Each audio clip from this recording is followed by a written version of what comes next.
পশ্চিমবঙ্গ বিধানসভা নির্বাচনের কাউন্টিং এর ঠিক আগের রাতে কি ছবি আপনাদেরকে দেখাবো। দেখুন, রাস্তায় ছড়িয়ে ছিটিয়ে পড়ে রয়েছে ভিভিপ্যাটের স্লিপ রাস্তায় পড়ে থাকার অভিযোগ সামনে আসছে। যে ছবি এই মুহূর্তে আপনাদেরকে দেখাচ্ছি নোয়াপাড়ার সুভাষনগরের, আর এই নিয়ে সেখানে তুমুল উত্তেজনা। দেখুন সেই ছবি এই মুহূর্তে আপনারা দেখছেন, রাস্তায় ছড়িয়ে ছিটিয়ে পড়ে রয়েছে ভিভিপ্যাটের স্লিপ। নোয়াপাড়ার সুভাষনগরে তুমুল উত্তেজনা। কি করে রাস্তায় ছড়িয়ে ভিভিপ্যাটের স্লিপ, একাধিক প্রশ্ন সামনে আসছে। জিয়াউল প্রতিনিধি আমাদের সঙ্গে রয়েছেন, সরাসরি জিয়াউলের থেকে একবার জানবো, জিয়াউল কখন এই ঘটনা প্রকাশ্যে আসে, কোথা থেকে আসে ভিভিপ্যাটের স্লিপ? একাধিক প্রশ্ন তো সামনে আসছে, এখন কি পরিস্থিতি, এখন কি চলছে সেখানে? একদম দেখো, এই মুহূর্তে কিন্তু অর্থাৎ যে ভিভিপ্যাটের স্লিপ, সেই স্লিপ কিন্তু ইতিমধ্যেই সিজার করা হচ্ছে, অর্থাৎ সেখানে গোনা হচ্ছে এবং কতগুলো স্লিপ এখনো পর্যন্ত এখানে পড়েছিল। অর্থাৎ একেবারে সুভাষনগর এলাকায়, নীলগঞ্জ গ্রাম পঞ্চায়েত সুভাষনগর এলাকায়, সেখানে একটি গাড়ি সার্ভিস সেন্টারের সামনে, অর্থাৎ সেখানে জঞ্জাল পড়ে রয়েছে, সেই তার মাঝেই কিন্তু প্রায় 5 থেকে 700 এই ভিভিপ্যাটের স্লিপ, সেই স্লিপ কিন্তু দেখতে পায় এলাকার মানুষজন। তারাই প্রশাসনকে খবর দেয়, কিন্তু যেভাবে এই ভিভিপ্যাটের স্লিপ, যেখানে ইভিএম এবং স্লিপ একসঙ্গে, ভিভিপ্যাটের স্লিপ একসঙ্গে থাকার কথা, সেখান থেকে কিভাবে এই বিশাল পরিমাণে ভিভিপ্যাটের স্লিপ এখানে, অর্থাৎ গারুলিয়া যে অর্থাৎ পৌরসভার 29 নম্বর বুথের, যেখানে সেখান থেকে দূরত্ব প্রায় 8 থেকে 10 কিলোমিটার, সেই 10 কিলোমিটার দূরে এখানে নীলগঞ্জ বারাসাত 1 নম্বর ব্লকের নীলগঞ্জ গ্রাম পঞ্চায়েতের নীলগঞ্জ এলাকায়, সেখানে কিভাবে এত দূরত্বে এই ভিভিপ্যাট, বিশাল পরিমাণে ভিভিপ্যাটের স্লিপ এখানে এলো, তা নিয়ে কিন্তু উত্তেজনার পরিবেশ তৈরি হয়। দফায় দফায় কিন্তু উত্তেজনার পরিবেশ তৈরি হয়। একাধিক রাজনৈতিক দলের নেতারা সেখানে কিন্তু আসেন, অর্থাৎ তৃণমূলের পক্ষ থেকে আসেন, সিপিএম এবং বিজেপির পক্ষ থেকেও সেখানে আসেন। এবং একেবারে জিয়াউল, তুমি আমাদের সঙ্গে থাকো। রাস্তায় ভিভিপ্যাটের স্লিপ তুঙ্গে তরজা, ভিভিপ্যাটের স্লিপ তুলতে গেলে পুলিশের সঙ্গে ধস্তাধস্তি। দেখুন সেই ছবি, পুলিশ বাহিনীর সঙ্গে ধস্তাধস্তি এলাকাবাসী, পুলিশ বাহিনীর সঙ্গে ধস্তাধস্তি এলাকাবাসীর, যে ছবি আপনারা দেখছেন। কারণ ভিভিপ্যাটের স্লিপ তুলতে গেলে এই জায়গা থেকেই শুরু হয় পুলিশের সঙ্গে ধস্তাধস্তি।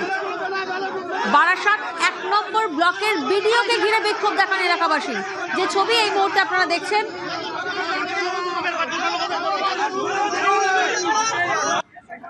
আর এরপরেই কেন্দ্রীয় বাহিনী সেখানে পৌঁছয়। প্রথমে আপনারা দেখলেন পুলিশের সঙ্গে এলাকাবাসী ধস্তাধস্তি চলে, আর এরপর কেন্দ্রীয় বাহিনী পৌঁছায়। আর তারপরের ছবিটা সেটাও আপনাদের সামনে, পুলিশ বাহিনীর সঙ্গে ধস্তাধস্তি এলাকাবাসীর। আর যে এলাকায় এভাবে ভিভিপ্যাটের স্লিপ ছড়িয়ে ছিটিয়ে পড়েছিল, সেই এলাকাকে কর্ডন করা হয়। আর এর মধ্যেই শুরু হয় স্লোগান, পাল্টা স্লোগান, রাজনৈতিক তরজা তুঙ্গে। বিজেপির বিরুদ্ধে ষড়যন্ত্রের অভিযোগ তৃণমূল সিপিআইএম এর, অন্যদিকে তৃণমূলের বিরুদ্ধে পাল্টা চক্রান্তের অভিযোগ বিজেপির। আর এই নিয়ে স্লোগান, পাল্টা স্লোগান, তুঙ্গে তরজা। জিয়াউল প্রতিনিধি আমাদের সঙ্গে রয়েছেন। জিয়াউল, যে ছবি আমরা দেখছি, এক রাজনৈতিক দল অন্য রাজনৈতিক দলের দিকে ষড়যন্ত্রের অভিযোগ করছে, কিন্তু দু দলের কর্মী সমর্থকদের মধ্যে যখন এই তুমুল উত্তেজনা বা তুমুল ধস্তাধস্তি চলছে, সেই সময় ভিভিপ্যাট যেগুলো পড়ে রয়েছে সেগুলোকে কি ঠিক করে সংরক্ষিত করা হয়েছিল? কি পরিস্থিতি এখন? দেখো, সেই সময় তো বিশাল পরিমাণে ভিভিপ্যাটের স্লিপ কিন্তু এখানে পড়েছিল, এবং ইচ্ছা মতন যখন, যেহেতু প্রশাসন আসার আগেই যার মতন সাধারণ মানুষ সেই স্লিপ কিন্তু তার পকেটে নিয়ে যায়। তার কারণ যে রাজনৈতিক দলের সমর্থক, যে সেই স্লিপ সেগুলো কিন্তু সংগ্রহ করে। অর্থাৎ একদিকে তৃণমূল, বিজেপি এবং সিপিএম, তারা কিন্তু আলাদা আলাদা প্রশ্ন করে যে এই ভিভিপ্যাটের সঙ্গে অত নির্বাচন কমিশনের গাফিলতি রয়েছে। তার কারণ এখানে বিশাল পরিমাণে ভিভিপ্যাট স্লিপ কিভাবে এখানে, অর্থাৎ প্রায় 14 কিলোমিটার দূরে এখানে এলো, এবং সেগুলো কিন্তু যখন এলাকার মানুষ বা সাধারণ মানুষ সংগ্রহ করেছিল, পকেটে পুড়েছিল, সেই সময় কিন্তু ঘটনাস্থলে আসেন বারাসাত 1 নম্বরে বিডিও এবং পুলিশ। এবং পুলিশ যখন সেগুলো সংগ্রহ করে নিয়ে যায়, সেই সময় কিন্তু পুলিশের সঙ্গে ধস্তাধস্তি, বিডিওর সঙ্গে ধস্তাধস্তি, অর্থাৎ বিডিওকে ধাক্কা দিয়ে ফেলে দেওয়া হয় এবং সেই স্লিপ কেড়ে নেওয়া হয় প্রশাসনের কাছ থেকে, পুলিশের কাছ থেকেও কিন্তু সেই স্লিপ কেড়ে নেওয়া হয়। এই মুহূর্তে সেই স্লিপ সংগ্রহ করে তুমি দেখতে পাচ্ছ, সেগুলো কিন্তু সিজার করা হচ্ছে, অর্থাৎ সেইগুলো গোনা হচ্ছে কত পরিমাণে ভিভিপ্যাট স্লিপ এখানে পড়ে রয়েছে, সেইগুলো কিন্তু সংগ্রহ করে দেখা হচ্ছে কত পরিমাণে স্লিপ এখানে রয়েছে। ফলে তারপরেই কিন্তু উত্তেজনা পরিবেশ তৈরি হয়। তার কারণ একেবারে বিভিন্ন দলের, বিশেষ করে বিজেপি এবং সিপিএম, তৃণমূলের পক্ষ থেকে পাল্টা স্লোগান, জয় শ্রীরাম জয় বাংলা স্লোগানে উত্তেজনা পরিবেশ তৈরি। এই মুহূর্তে কিন্তু বিশাল পুলিশ বাহিনী পুরো এলাকাটা ঘিরে রেখেছে, তুমি দেখতেই পাচ্ছ, এবং প্রচুর পরিমাণে কেন্দ্রীয় বাহিনী তারা কিন্তু এলাকা ঘিরে রেখেছে। ফলে যেভাবে এই ভিভিপ্যাটের স্লিপ পাওয়াকে কেন্দ্র করে নির্বাচন কমিশনে কি খবর দেওয়া হয়েছে? ফলে একেবারে দেখো নির্বাচন আধিকারিকরাই কিন্তু ঘটনাস্থলে বিডিও তিনি ঘটনাস্থলে উপস্থিত রয়েছেন এবং সেখানে প্রশাসনের দ্বারাই সেখানে সেই ভিভিপ্যাটের স্লিপ কিন্তু সংগ্রহ করে সেখানে গোনার কাজ চলছে। কতগুলো ভিভিপ্যাটের স্লিপ এখানে এলো এবং কোথা থেকে এলো, কেন এখানে নিয়ে এলো, কে বা কারা নিয়ে এলো, সবটাই খতিয়ে দেখা হচ্ছে। কিন্তু এই যে একেবারে যেখানে ভিভিপ্যাট স্লিপ এবং সঙ্গে হচ্ছে ইভিএম মেশিন একসঙ্গে থাকার কথা, তো যেহেতু যে বুথে ভোট হয়েছে সেই বুথে কিন্তু ভিভিপ্যাট এবং অন্যদিকে ইভিএম একই সঙ্গে ছিল, ফলে তাহলে ইভিএম যেখানে রয়েছে ফলে সেখান থেকে ভিভিপ্যাটের স্লিপ এখানে কিভাবে এলো সেই প্রশ্ন কিন্তু ইতিমধ্যে ঘুরপাক খাচ্ছে। একেবারে একাধিক প্রশ্ন জিয়াউল সামনে আসছে, রাস্তায় ছড়িয়ে ছিটিয়ে পড়ে রয়েছে ভিভিপ্যাটের স্লিপ, আর এই নিয়ে শুরু হয়েছে রাজনৈতিক চর্চা। এখানে ম্যাক্সিমাম কাগজ আমাদের পড়ে রয়েছে, সিপিআইএম কে কাস্টিং করা ভিভিপ্যাটের কাগজ, এবং ওই নাম্বার দেখে এখান থেকে একজন ভিডিও কল করে ওই নাম্বার দেখে মিলিয়ে দেখি গারুলিয়া 29 নম্বর হিন্দি প্রি প্রাইমারি স্কুলের বুথের ওটা ভিভিপ্যাট স্লিপ। কি করে এই ভিভিপ্যাট স্লিপ এলো? আমি এখানে 500 মতো দেখেছি, এবার আর একদিন ছিল, এবার তো ভিডিও আসছে, পুলিশ আসছে, নিয়ে চলে যাচ্ছে, তো দস্তাদস্তি হচ্ছে। আবার ব্যাপারটা হচ্ছে যে কি করে এলো এই নির্বাচন কমিশন, এত নাকি বজ্র আটুনি, এত নাকি নির্বাচন কমিশন এত কড়াকড়ি, এখানে কি করে এলো? এই বিজেপি নির্বাচনটাকে প্রহসনের পর্যায়ে নিয়ে চলে গেছে। এরা নির্বাচনে গোহারান হারছে এবং গোহারান হারছে বলে এরা অসৎ উপায়ে জেতার চেষ্টা করছে। তৃণমূলের ম্যাক্সিমাম এবং তার সঙ্গে কিছু সিপিএম এর বিজেপির লোকরা হাতে ধরে বসে রয়েছে ভিভিপ্যাট গুলো। তার মানে কি, কারা করছে এটা? আজকে আমি ডিওর কাছে চিঠি করেছি, আরওর কাছে চিঠি করেছি, আমি নির্বাচন পরিষদের চিঠি করছি, আমি পুলিশের কাছে কমপ্লেন করছি। কি করে এখানে পাওয়া গেল? এই দায় নির্বাচন কমিশনকে নিতে হবে এবং বিজেপিকে বিভিন্ন ক্ষেত্রে সুবিধা করে দেওয়ার চক্রান্ত, এটা তার একটা ভাগ বলে আমার মনে হচ্ছে। এটা কোনো গভীর ষড়যন্ত্র, আমি ইলেকশন কমিশনকেও জানি। এটা পুরোপুরি প্রিজাইডিং অফিসার আর তৃণমূল কংগ্রেসের যৌথভাবে মিলে এটা করা হয়েছে। যেখানে থেকে আমি প্রার্থী হয়েছি 29 নম্বর বুথের এই ভিভিপ্যাটে পেপার আছে। নির্বাচন কমিশনকে আমি জানিয়েছি। আমি শুধু একটা কথা বলতে চাই কি, এটা সিজ করুন, আর সিজ করে সিজার লিস্ট আমাদেরকে দিন, তাহলে আমরা আগামী দিন উঠে যেতে পারি। ওর যেটা আন্ডার প্রপার প্রসিজার আছে অ্যাজ পার ল, ওটা আমরা সিজার করছি। যদি এফআইআর হবে এখানে এফআইআর করে দেবো আমরা, কি ভিভিপ্যাট এখানে কীরকম এসেছে, এটা কি মতলব মাগে পিছনে কিছু তথ্য আছে না, ওটা আমরা চেক করছি, ইনভেস্টিগেশন হচ্ছে। এখন তো আন্ডার ভিডিওগ্রাফি প্রপার সিজার হচ্ছে, তারপরে যেটা লিগাল স্টেপ নেওয়া হবে ওটা নিয়ে নেবো আমরা।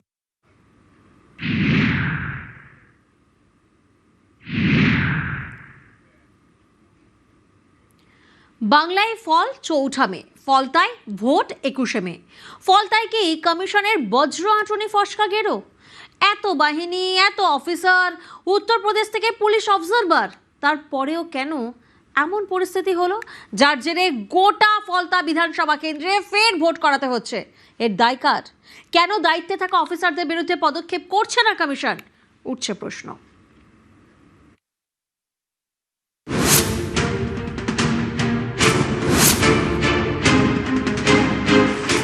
দক্ষিণ 24 পরগনার ডায়মন্ড হারবার লোকসভা কেন্দ্রের মধ্যে পড়ে ফলতা বিধানসভা কেন্দ্র। 29 এপ্রিল শেষ দফায় এই কেন্দ্রে ভোট হয়। কমিশনের দাবি, ফলতার 285টি বুথের মধ্যে প্রায় 70টি কেন্দ্রের ভোট নিয়ে নানা অভিযোগ জমা পড়ে। সেই সব অভিযোগ খতিয়ে দেখেই পুনর্নির্বাচনের সিদ্ধান্ত। 21 মে ফলতায় ফের ভোট, 24 মে গণনা। এ নিয়ে সোশ্যাল মিডিয়ায় সরব হন অভিষেক বন্দ্যোপাধ্যায়। লেখেন, বাংলা বিরোধী গুজরাটি গ্যাং এবং তাদের পোষা জ্ঞানেশ কুমাররা 10 বার জন্মালেও ডায়মন্ড হারবার মডেলে সামান্য আঁচড় কাটতে পারবে না। তোমাদের যা কিছু আছে সব আনো, ভারত সরকারকে চ্যালেঞ্জ করছি, ফলতায় এসে লড়ো। সবচেয়ে শক্তিশালী দিল্লির কোনো গডফাদার থাকলে তাদের পাঠাও, যদি সাহস থাকে ফলতা থেকে ভোটে লড়ে দেখাও। শুধুমাত্র সরকারি আধিকারিকদের উপরে, শুধুমাত্র পর্যবেক্ষকের উপরে কিংবা নির্বাচন কমিশনের উপরে দায় চাপিয়ে দিলে চলবে না। বহু দেশে তো নির্বাচন হয়, সেখানে তো কোনো কেন্দ্রীয় বাহিনী থাকে না। পশ্চিমবঙ্গের বাঙালিদের লজ্জা যে সাজোয়া গাড়ি ঢুকছে এখানে। সুতরাং যেটা হয়েছে সেটা সেখানকার মানুষের গণতান্ত্রিক অধিকারকে সুরক্ষিত করার জন্যই হয়েছে। আমরা সেই পদক্ষেপকে স্বাগত জানিয়েছি। ফলতায় পুনর্নির্বাচনের পরিস্থিতি তৈরি হলো কেন? এটা কি কমিশনের বজ্র আঁটুনি ফসকা গেরো? এই প্রশ্নটা উঠছে কারণ ফলতায় তো আয়োজন কিছু কম ছিল না। ছিল প্রচুর কেন্দ্রীয় বাহিনী, ছিলেন দক্ষিণ 24 পরগনার পুলিশ অবজারভার অজয় পাল শর্মা। উত্তরপ্রদেশ থেকে আসা এই পুলিশ অবজারভার তো ভোটের আগে থেকেই কোমর বেঁধে ময়দানে নেমেছিলেন। जितने भी लोग हैं अच्छी तरह से समझ लें कि अगर किसी ने बदमाशी करी तो उनका कायदे से इलाज किया जाएगा। फिर अगर कहीं से खबर आ गई कि किसी ने कोई खुराफात करने की, किसी को परेशान करने की कोशिश की है तो फिर उसकी खबर फिर अच्छे से लेंगे हम। ये जहांगीर के घर वाले भी खड़े हैं, उसको बता देना कायदे से। ये बार बार जो खबरें आ रही है कि उसके लोग धमका रहे हैं, तो फिर अच्छे से खबर लेंगे, फिर बाद में रोना पछताना मत। এত সবের পরেও ফলতায় এত অভিযোগ কিভাবে?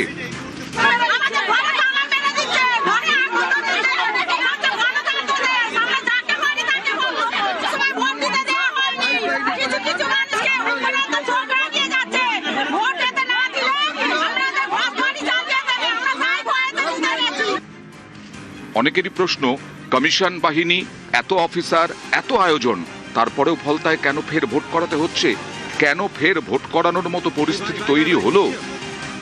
সম্পূর্ণ রাজনৈতিক উদ্দেশ্য প্রণোদিত। যদি এত রিগিং হয়ে থাকে তাহলে আপনারা ভোটের দিন রিয়াক্ট করলেন না কেন? মুজরো সিংহম কি করছিল? এত সেনা, আধা সেনা, সাঁজোয়া বাহিনী কি করছিল? ঘুম ভাঙলো 3 দিন পর। রাজনৈতিক ছক্কসে প্রহসনের সিদ্ধান্ত নিলেন এই গণেশ কুমার অ্যান্ড কোম্পানি। সমস্ত বুথ থেকে কমপ্লেন এসছে। কত বছর ধরে ওখানকার লোক ভোট দিতে পারে না, পঞ্চায়েত হোক, বিধানসভা হোক, পৌরসভা হোক আর লোকসভা হোক, কোনো ভোট দিতে পারে না। আগের দিন রাত্রেবেলা সবার বাড়ি থেকে আর ভোটার কার্ড ছিনিয়ে নেওয়া হতো, কেউ ভোট দিতে পারত না। মানুষ প্রতিবাদ করেছে যে ওকে ধমকানো হচ্ছে, তো নিশ্চিত ছিল ওখানে ভোট হওয়া। ভালোই হয়েছে। ভোট ঘোষণার পর থেকে দফায় দফায় বদলি করে কমিশন। পুলিশ এবং প্রশাসনের খোলনলচে বদলে দেয়। 15ই মার্চ ভোট ঘোষণা। 15ই মার্চ মাঝরাতে মুখ্য সচিব ও স্বরাষ্ট্র সচিবকে বদলে দেয় কমিশন। 16ই মার্চ আরও 3 গুরুত্বপূর্ণ পদে বদল। রাজ্য পুলিশের ডিজি, এডিজি আইন শৃঙ্খলা এবং কলকাতার পুলিশ কমিশনার। পরের দিন 17ই মার্চ আবারও বদল। এডিজি দক্ষিণবঙ্গ, এডিজি উত্তরবঙ্গ, 4 কমিশনারেটের সিপি এবং 12 জন এসপি। কলকাতা পুলিশের ডিসি সেন্ট্রাল পদেও বদল করা হয়। আইএএস, আইপিএস থেকে ডব্লিউবিসিএস, পুলিশ প্রশাসনের 600-রও বেশি অফিসার বদলি করেছে কমিশন। একদিকে বদলি, আরেকদিকে নিয়োগ। প্রতিটি বিধানসভা আসনের জন্য একজন করে জেনারেল অবজারভার নিয়োগ করে কমিশন। জেলায় জেলায় নিয়োগ করে পুলিশ অবজারভার। এত কিছুর পরেও ফলতায় ঠিকমতো ভোট না হওয়ার অভিযোগ কিভাবে? কেন ফের ফলতায় ভোট করাতে হচ্ছে? শেষ দফায় ফলতায় নির্বিঘ্নে ভোট হলে তো আর এই পুনর্নির্বাচনের দরকার পড়তো না। সেটা যে করতে হচ্ছে তার দায় কার? যেসব অফিসাররা ফলতায় দায়িত্বে ছিলেন তারা কি করছিলেন? কমিশনের অফিসাররা কি দায় এড়াতে পারেন? সংশ্লিষ্ট অফিসারদের বিরুদ্ধে কেন পদক্ষেপ করছে না কমিশন? অনেকেই তুলছেন এই সব প্রশ্ন। He can be anybody. He can be DO. He can be CO. He can be RO. He can be observer. একজন observer जो আছেন, suppose 300 বুথ আছে, ইনচার্জ আছেন। He is not supposed to go to each and every booth, each and every time. But यदि observer यदि এমন দেখছেন কি হ্যাঁ গন্ডগোল দেখলাম আর ওটা লিখলেন না, ওটা এটা প্রুভ হয়ে গেছে কি উনি জানতেন না, তারপরে স্যার করলেন না, তো অবজারভার উপর অ্যাকশন হতে পারেন না। Why not? Nobody is above the law. News 18 Bangla. Exit পোলে কনফিউজড মানুষ। কে হাসবেন শেষ হাসি? পরিবর্তন নাকি প্রত্যাবর্তন? কোন দিকে জনমত? কার দখলে বাংলার সিংহাসন? এক্সিট পোলের পর এবার ফলাফল। সকাল থেকে বিশ্ব মজুমদারের সঙ্গে দেখুন বাংলার কুরুক্ষেত্র। গণনার আগে গরম। শনিবার রাতে বিধাননগর কলেজের স্ট্রংরুমের বাইরে তৃণমূল বিজেপির হাতাহাতি।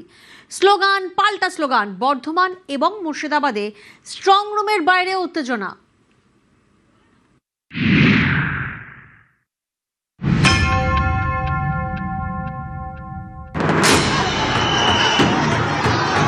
স্ট্রংরুমের বাইরে মুখোমুখি তৃণমূল বিজেপি। স্লোগান পাল্টা স্লোগানে হাওয়া গরম।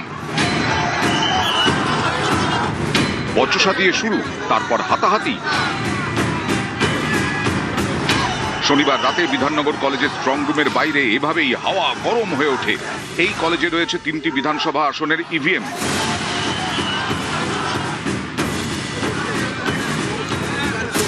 শনিবার তখন রাত 9টা। অভিযোগ, বিজেপির ক্যাম্প অফিসে নিজেদের পতাকা লাগায় তৃণমূল, যা তৃণমূল মানতে নারাজ। এ নিয়ে পরিস্থিতি গরম হয়ে ওঠে। শুরু হয় স্লোগান যুদ্ধ, তারপর হাতাহাতি। আমাদের চোখের সামনে ওরা একটা ওদের ক্যাম্প তৈরি করলো। তৃণমূল কংগ্রেসকে দেখে আমার না কষ্ট হচ্ছে, পয়সা নেই মনে হয় ওদের, পেশি তো নেই দেখতে পাচ্ছি। আমাদের তৈরি ক্যাম্পে নিজেদের ঝান্ডা লাগাচ্ছে। আমরা ভারতীয় জনতা পার্টিকে বিশ্বাস করি না, তাদের মেকানিজম, তাদের বিষয়, যেভাবে তারা নির্বাচন করেছে, রাষ্ট্রপতি শাসনের আবহে নির্বাচন করেছে। এখানে আমরা তো কোনো ইনডিসিপ্লিন করছি না, ওরাও যা যাচ্ছে আমরাও ভেতরে যাচ্ছি। বিধাননগরের স্ট্রং রুমের বাইরে জমায়েত সরাতে মাইকিং শুরু করে পুলিশ। এতে কাজ না হয় আনা হয় আরো জবান, লাঠি উঁচিয়ে ভিড় সরায় কেন্দ্রীয় বাহিনী।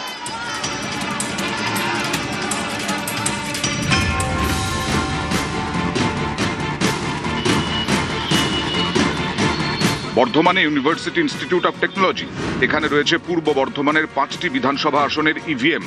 তৃণমূলের অভিযোগ, আউশগ্রাম কেন্দ্রের ইভিএম যে ঘরে রাখা, রবিবার সকালে সেখানে 1 ঘন্টারও বেশি সময় বন্ধ ছিল সিসি ক্যামেরা। এ নিয়ে উত্তেজনা ছড়ায়। জেলা নির্বাচনী দফতরে অভিযোগ জানায় তৃণমূল। সকাল 9:22 থেকে শুরু করে 10:37 পর্যন্ত, অর্থাৎ 1 ঘন্টা 13 মিনিট ধরে কোনো সিসিটিভি ক্যামেরা চলেনি। আরো ম্যাডাম থেকে শুরু করে ডিএম ম্যাডাম থেকে শুরু করে সবাইকে আমরা কমপ্লেন করেছি। আমরা টেকনিশিয়ানদের কাছ থেকে জানতে পারছি যে ওখানে কোনো ফুটেজই সেভ হয়নি। তাহলে এটা যে কি চক্রান্ত বা কি হচ্ছে আমরা কিছু ভেবে উঠতে পারছি। টেকনিক্যাল ফল্ট হয়েছিল, টেকনিক্যাল ফল্টের জন্য ক্যামেরাগুলো অফ হয়ে গিয়েছিল, আর আমরা দাঁড়িয়ে থেকে ওই ক্যামেরাগুলোর টেকনিক্যাল ফল্টটা ঠিক করিয়েছি। আমরা গিয়ে দেখেছি যে স্ট্রং রুমের সিলটা ইনট্যাক্ট আছে, সেখানে সিএপিএফ কেন্দ্রীয় বাহিনী যেভাবে থাকার কথা সেইভাবে থেকে ওনারা গার্ডিং করছিলেন।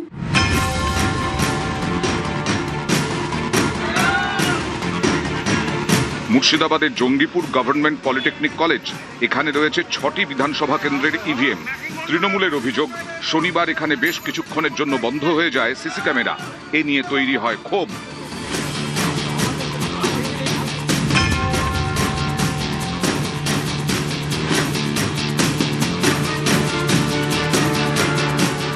হাওড়ায় বিবেকানন্দ ইনস্টিটিউশন, এখানে রয়েছে 3টি বিধানসভা আসনের স্ট্রং রুম। তৃণমূলের অভিযোগ, শনিবার রাতে সেই স্ট্রং রুমে ঢোকেন বেশ কয়েকজন বহিরাগত। সিসি ক্যামেরার ফুটেজে সেই ছবি ধরাও পড়েছে বলে দাবি। আমাদের অভিযোগ আমরা অলরেডি পিসিআই কে জানিয়েছি, আরওকে জানিয়েছি, ডিএম ম্যাডামকে জানিয়েছি, পুলিশ অবজারভারকে জানিয়েছি যে আমাদেরকে না জানিয়ে কেন এই কাজ করা হলো, ওদের এই রাত্রিবেলা টেন্ডেন্সিটা কেন, ইভিন আমাদেরকে জানাবে না কেন। আজকে ওনারা জেনে গেছেন যে ওনারা হেরে যাচ্ছেন বলে এখন অনেক গল্প ওনারা তৈরি করবেন। এই গল্পর যতই গল্প উনি তৈরি করেন, মানুষ ওনাদেরকে অস্বীকার করে দিয়েছে। পশ্চিম বর্ধমানে আসানসোল ইঞ্জিনিয়ারিং কলেজের স্ট্রং রুম, এদিন গণনা কেন্দ্রের বাইরে নির্বাচন কমিশনের স্টিকার লাগানো একটি গাড়ি আটকান তৃণমূল এবং বিজেপির কর্মী সমর্থকরা। উদ্ধার করেন একটি খাম, তার মধ্যে মোবাইল ফোন। এ নিয়ে উত্তেজনা ছড়ায়। কলকাতায় ক্ষুদিরাম অনুশীলন কেন্দ্রের স্ট্রং রুম, এখানে রয়েছে উত্তর কলকাতার 7টি বিধানসভা কেন্দ্রের ইভিএম। গণনার আগের দিন এখানে নিরাপত্তার কড়াকড়ি।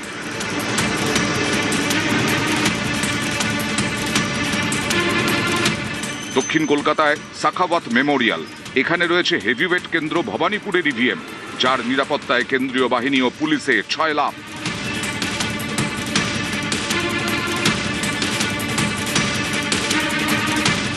নিউজ 18 বাংলা। অন্যদিকে দেখাবো আপনাদেরকে স্ট্রং রুম পাহারায় বিজেপির মহিলা কর্মীরা। কালনায় স্ট্রং রুমের বাইরে কর্মীদের অবস্থান, সুষ্ঠুভাবে ভোট গণনার দাবিতে পাহারায় বিজেপি কর্মীরা। কালনা কলেজের সামনে অবস্থানে বিজেপির কর্মীরা, যে ছবি এই মুহূর্তে আপনারা দেখছেন। স্ট্রং রুম পাহারায় বিজেপির মহিলা কর্মীরা। বিগত দিনে আমরা দেখেছি যে পশ্চিমবাংলায় ছাপ্পা মেরে ভোট লুট করে সরকার গঠন করেছে। আগামীকাল ভোট গণনা, এই একদিনের মধ্যে, মানে আজকে আমরা বিকেল থেকে এখানে ধর্ণামঞ্চে বসেছি। আজকে সারা রাত আমরা ধর্ণামঞ্চে থাকবো। কালকে যতক্ষণ পর্যন্ত আমাদের এজেন্টরা, ঘরের মানে কাউন্টিং এজেন্টরা ভেতরে ঢুকে যতক্ষণ তারা না ঢুকছে ততক্ষণ পর্যন্ত আমাদের এই ধর্ণামঞ্চ চলবে।